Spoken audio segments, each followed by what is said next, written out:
Scan for Sovi, your AI bestie. I got your back. Commercial banking questions get easy fast when you focus on reserves, because this one is really asking how much money can be lent right now.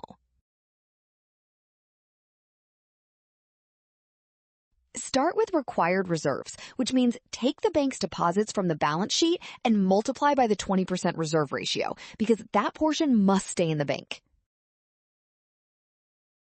Next, find excess reserves by subtracting those required reserves from the bank's total reserves shown on the balance sheet, because excess reserves are the amount available to lend. Since this asks for one bank's initial lending, not the whole money creation process, that excess reserve amount is $100 million, which matches option C.